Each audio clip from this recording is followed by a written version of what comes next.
Назарыңыздарда ачык сөз программасы алып баруучусу мен Перизат Каденова. Саламатсыздарбы? Студиябыздын кезектеги мейманы укук коргоочу Токтой Мөмөталиева. Токтой эже, саламатсызбы? Кутманның вечиңиздер. Биздин студияга куш келипсиз. Алгач сизге ыраазычылык билдирип кетебиз. Анан Токтой эже, кечээ биздин президентибиз Алмазбек Атамбаев Орусияга барып, бажы биримдигине кошулууга кол коюп, макулдугун берип келди. Анан ушул бажы биримдигине кошулуу менен эми мындан аркы Кыргызстандын тагдыры, экономикалык тагдыры Орусиядан көз каранды болуп калбайбы? Деги эле ушул тууралуу сиздин көз карашыңыз кандай? Бул өтө бир зор тарыхый нерсе.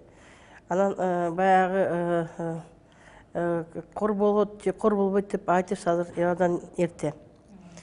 Мен өзүм карап анан иликтеп жаткан материалдар боюнча, эгерде мамлекет азыр өзүнүн шарттуу механизмдерин түзбөсө, жаздан кийин баа кымбаттап, бир топ чек ара ачылгандан кийин продуктовый база боюнча кыйынчылык болуп калышы мүмкүн.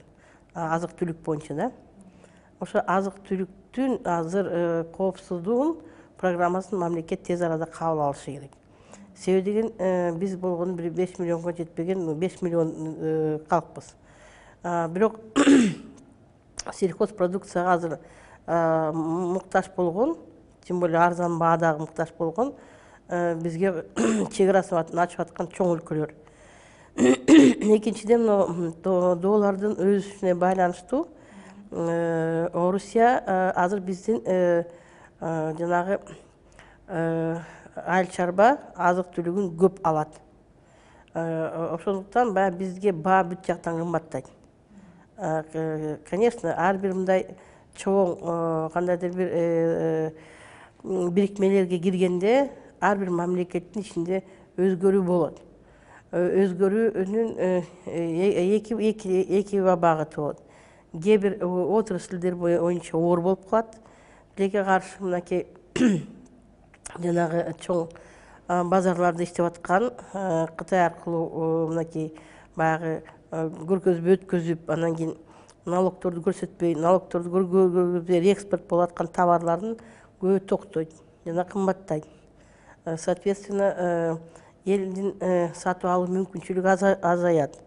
Ошол эле Кыргызстандан жаякка кетип аткан товарлардын бир тобунун эгерде доллар жанагыдай өзгөрсө, жана рубль туруп калса, биздин кыргыз товарлардын конкуренттүүлүгү төмөндөйт. Биздин кыргыздар тиккен кийим-кече баягы бир сомго тийилип атса, рубль сомго жакындаганда бул өтө коркунучтуу абал болот. Себеби деген азыр көбүнчө жана швейный отрасль менен жакшы атпайбызбы? Россияга кетип аткан товарлардын эң көбү эле бул жанагы кыз келиндер тигип, ошол аркылуу азыр бетке оокатын таап аткандардын маселеси өтө оор болуп калат да.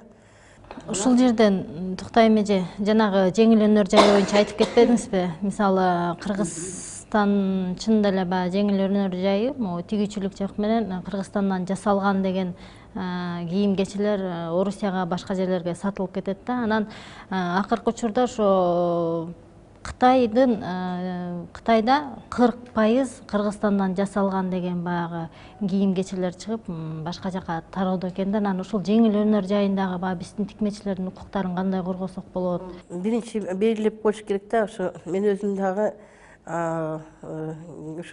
ушу тикмечиликке баштапкы кичинекей салымым бар. Себеби деген ошо эң баягы илгери кичинекей челнок болуп кеткенде кийин ошо Москва тарап менен, Красноярск тарап менен битке иштешкен моменттерим болгон. Алыста иштеп аткан куда сөөктөр бар, илгерки баягы бизнесте болгон кыздар бар. Анан айтыш керек, биздин ошо ишмер кыздарыбыздын деңгээли керек болсо бир топ европалык деңгээлден өтө бийик. Жасаган мынакей азыр бир топ буюмдар уже Россияда бренд болуп калды. Ошол эле жанагы Макс костюм деген бар, дагы 3-4 костюмдун түрү бар. Алар уже чоң салондордо, брендовый салондордо сатылып атат. Алар, конечно, баягы уже турукташ болуп калган бизнес, ал өнүгө берет. возможно, кичинекей колебаниялар болот да. Бирок ошол эле өнүккөн бизнес азыр биякка каражат салып өздөрүнүн производствосун көтөрсө дагы каражаты көбөйүшү мүмкүн. Себеби деген Кытайдын чек арасы жабылса, жана буюмдар салыштырмалуу налог менен келе баштайт да. Кытайдын биздин буюмдарга караганда кымбатыраак болуп калат да. Анан ал маселеде эгерде турукташып калган бизнеске бул жеңил. Турукташпай жаңы там-бутуна турган адамдарга бул кыйын эле болуп калат. Мисалы ошо жана Кытайлар Мадейн, Кыргызстан деп чыгарып атпайбы? Чек ара бекит, катуу бекит. Азыр ал буюмдар эмес, чек арадан бизге мынакей азыр ИПАР боюнча иликтөөлөрдү жүргүзүп атабыз. ИПАР практически чет өлкө Кытайдан эч кандай дары-дармек алып келбейт экен. Алып келген дары-дармеги менен саналуу эле, объему өтө кичинекей. Саткан көлөмү мынакей бизге азыр бир контрабанда боюнча материалдар түштү. Акыркы 4 жылда 4 миллиардка, 3 миллиардка жакын контрабанда өткөзүптүр да.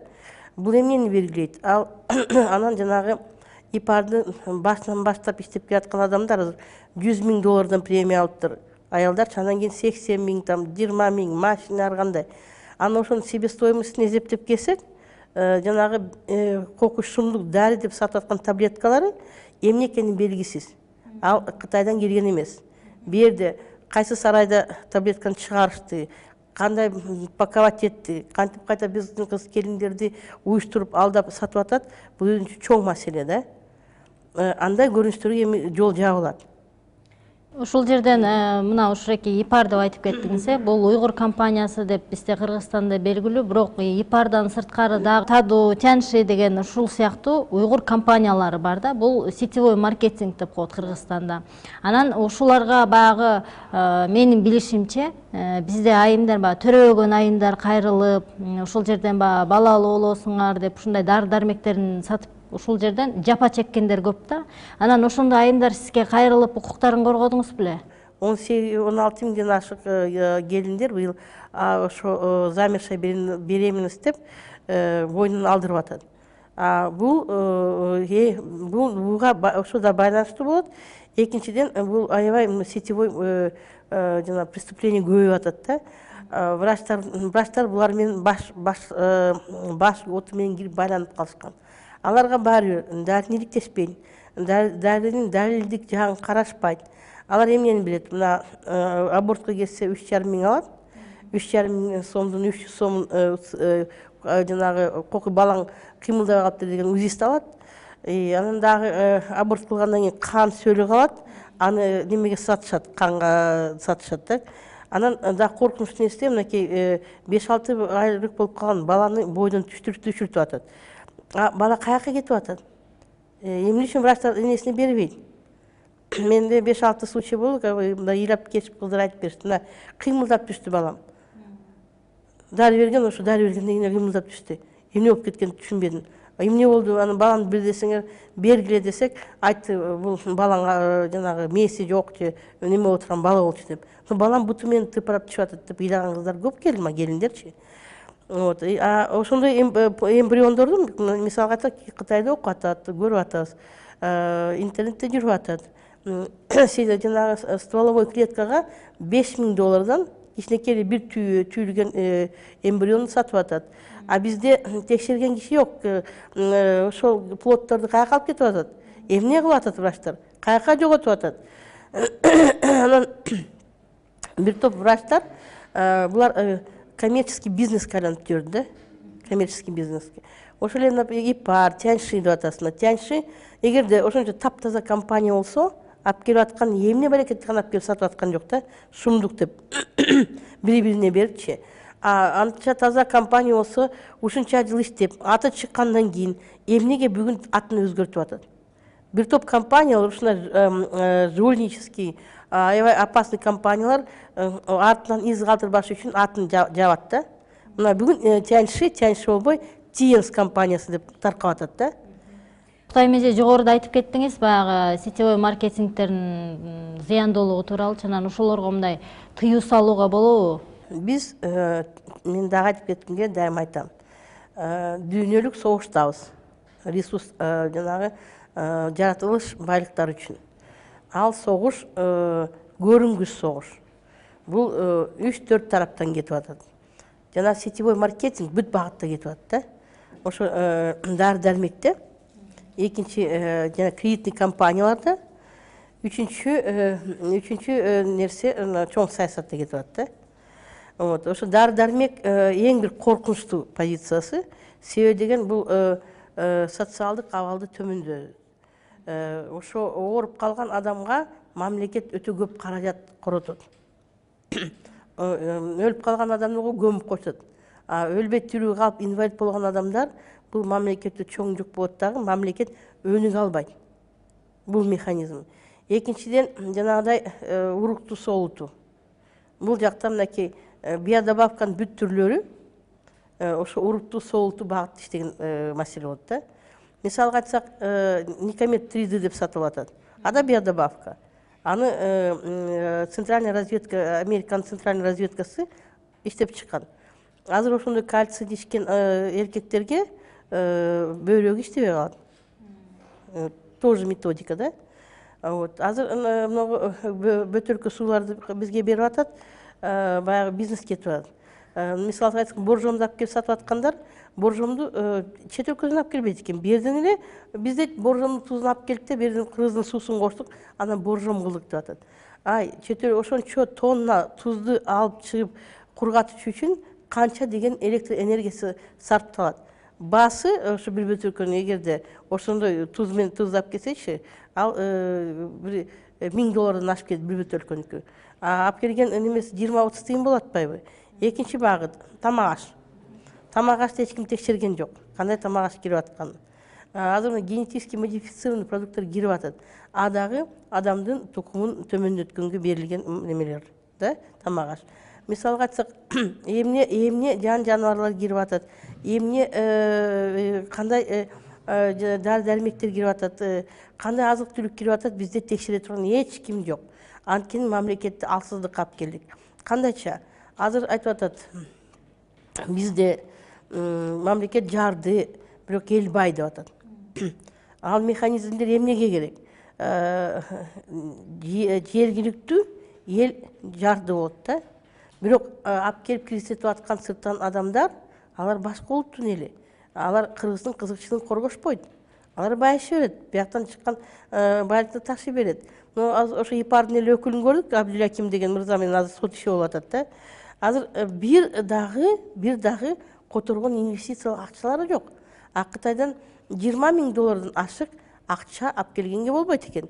Алып келсе бир 50,000 каражат киргизсеттир да, бирок иштеткен каражаттары чыккан акыркы эле 5 жылдагы материалдарын иликтеп эсептеп көргөндө бул почти $500,000 өзүнө оборот жасаган да. Вот. Чөнтөөнө бир тыйын жок келип алып туруп, ошо биздин рекламага ишенет, биздин баягы баарыбыз рекламага ишенебиз да. Реклама бул ачык айтканда уунун бир түрү. Эң бир коркунучтуу уунун бир түрү мамлекет өзү тастап текшербесе. Бизде эмне гана кетип аткан жок рекламада, мамлекет текшерген жок. Мисалга айтсак, жана Октавигин, буну Австрия-Венгрия чыгарган. Алар тиги иликтеп көргөндөн кийин эмнени тапкан?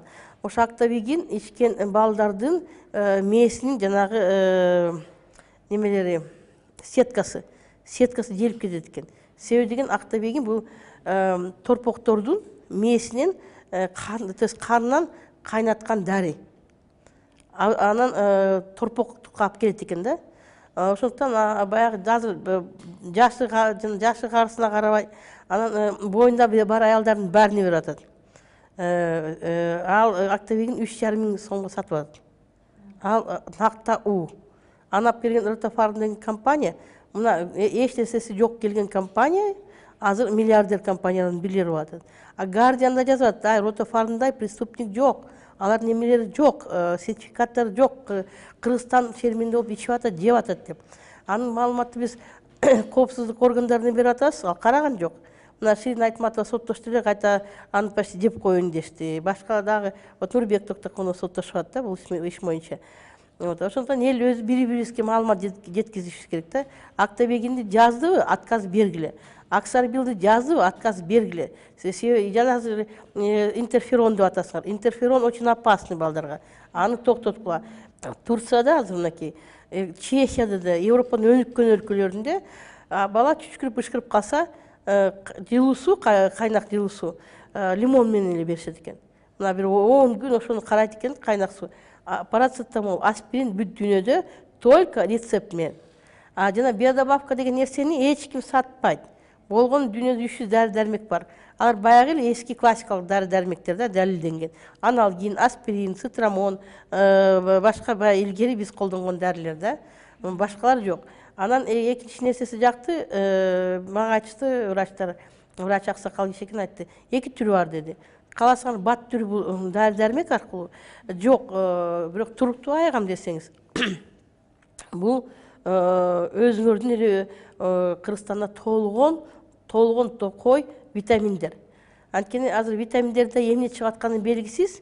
Жана бөлөктөрү ооруп, бөлөктөр иштебей калган адамдардын саны көбөйгөнү ошо витамин эмес, каякта бир белгисиз дары-дармектерди витамин деп сатып аткан кези болуп атат да. Бөлөктөр отказ берип атат, мына диализге очередь аябай. Ошо жанагыдай врачтар дары-дармектин ордуна биодобавка жазып берип аткандын этеги да. Айтып атпаймынбы, жанагы өтө чоң массада сатып аткан биодобавкалар белгилүү. Ипар, тяньшин, таду, сибирское здоровье. Булардын көбү алыстан келген жок. Сертификат албаптыр, бишкекский сертификацияны өтпөптүр. Бу жерден айтып атам, кайсы сарайда буну ким чыгарып атканы белгисиз. Жанагы сиз айтып атпайсызбы, сертификат алган эмес депчи, бирок алардын компаниясына барсаң, саламаттык сактоо министрлиги тарабынан сертификат деп илинип турат. Алар буларды кайсыл жактан алган? Саламаттык сактоонун принцибинин азыр терсеси бар, түздөн-түз. Ошондуктан министр да алмашылды быйылчы. Биз ошо бир топ кайрылуу иштерди кылдык. Ошонун негизинде министр жаңы алмашылды. Себеби мына 2 жыл министрге аябай сурандык, жанагы атайын жизненно важный дәрілерді белгілеп бөліңіз. Мына биодобавкаларды бөлөлүк деп. Тилекке каршы 2003 жылы биздин профессорлар, анын башында Зурдинов аксакал турат, баягы ошондой биодобавкалардын алган акчасынын кызыкчылыгынан булар биодобавканы дары-дармек катары киргизип койгон. Бирок дүйнө жүзүндө эч ким биодобавка бул калемпир да. Ачык эле айтканда, калемпирдин түрлөрү да, житу, чөппү, ишилип, ар кандай түрлөр да. Булар дары-дармек катары кабыл алынган жок дүйнөдө. Себебинен дары-дармек деп эмнени алабыз? Ошол эгерде мынча киши ичип айыкты деген медицина тастыкталган клиникалык протоколдор деп коет да. Клиникалык протоколдор бар болсо, доказательный медицина деп коет. Ошо далилдеген базасы бар болгондо, мынакей 50 жылдан бери, скажем, ошол эле аспириндин мынча адамды айыктырды, мынча моменттерди 20 миң, 5-6 миллион адам ичкен, ушундай жыйынтыктары жакшы болду деген иликтөө иштери болуш керек да. Азыркы күнүгө чыгып аткан биодобавканын рекламада кетип аткан дары-дармектин 99% андай далилдик базасы жок. Анан дагы түрктерге кайрылып кетейин. Мисалга айтсам, мага айтты, сизге там магнезия керек экен, витамин B1, B6 керек экен дейт. Бирок ал айтты, мен сизге сунуштарым. Кыргызстан чөпкө бай. Мына витамин калий жетпесе, кальций жетпейт дейт сизге. Кальцийге жөнөкөй эле жумуртканын ички кабыгын алып салып туруп, жууп туруп эле күнгө ургатып 2 күндүү жерге. Ошо бир жумуртканы аябай ундай кылып майдалап, бир кабыгын ичип турса, давленияга да дары экен, башка бут ооруларга дары экен. Ошол эле печень, өпкө, жүрөктү тазалайт экен да. Натуральный кальций дейт да, буну ичсеңер болот деди. Экинчи маселе, мынакей давление адамдарга, жанагы көптөн бери воспаление айыкпагандарга, ошол неме экен, чесноктун бир 90 башына 2,5 литр лимонду куюп коюп туруп, 15 күн ачытып туруп, ошону ичсе, жана магнезия бир топ немелердин ордуна ошол кетет экен да, ызык уколдун ордуна. Анан жанагы крапиванын, мындай чөптөрдүн немелерин жазып берди, муну мынча граммдан ичесиз. Ал бул витаминди берет деп. Анын алыска барып эле бир топ 5-6 түрлүү витамин, мына жана кара өрүктө кургалган, кургак таза жана май жок мейизде, жана силердин баткен өрүгүңөрдө анын инжир деп сатып атпайбы? ошону эле 4 түрүнөн 4-5 даандан сууга салып коюп туруп эле эртең менен шиresин ичип турсаңар и кальций, и магний, и бүт витамин болот деди да. Эми мынакей вообще бүт өлкө, бүт дүйнө жүзү азыр ушундай медицина өтүп атат. Таза шампуньга, натуральный самындарга өтүп атат да. Дүйнө жүзү биздикинде таза витаминдерди таппай атат. Биздин чөптөрдө эле Алтымышевдин любой оорудун врачка чуркаганды көрчү, академик Алтымышевдин жакшынакай китеби бар болчу. Кыргызстандын миңдеген дары-дармектери дегенчи. Чөптөр жана азыктары, биздин өзүбүздүн таза азыктарды гана ичиш керек болуп калды да. Азыр атайын былтыр ошо атайын улуттук коопсуздук оборонунун жардамы менен Минздрав приказ кабыл алган. Бул приказ боюнча дары-дармек эмес биодобавкаларды врачтар жазып бергенге акысы жок. Экинчиден, аны таңуулап бергенге акысы жок. Дары-дармекте ошондуктан караш керек да, просто сайтка, любой интернет сайтка кирип дары-дармекпи же биодобавка деп жазса, любой наименование эмне дары-дармек экенин, же дары-дармек эмес экенин интернеттен чыгат. Экинчиден, ошо колдон колго сатылганга тыюу салынган биодобавка. Эгерде андай адамдар кармалса, жоопкерчилигин уруксат берилген заттарды таркатуу деген коркунучтуу статья менен жоопкерчилигин тартат. Ушуну менен биз өз берүүбүздү аяктайбыз. Бизде мейманда Токтайым Үмөталиева болду. Токтайым эже, биз сизге дагы бир жолу ыраазычылык билдирип кетебиз. Келип ачык сөзүңүздү айтып, айымдарга кеп кеңешиңизди берип кеткендигиңиз үчүн мындан аркада ишиңизге ийгилик каалап кетмекчибиз. Саламатта калыңыз. Ал эми сиздер менен көрүшкөнчөктү. Саламатта калыңыздар.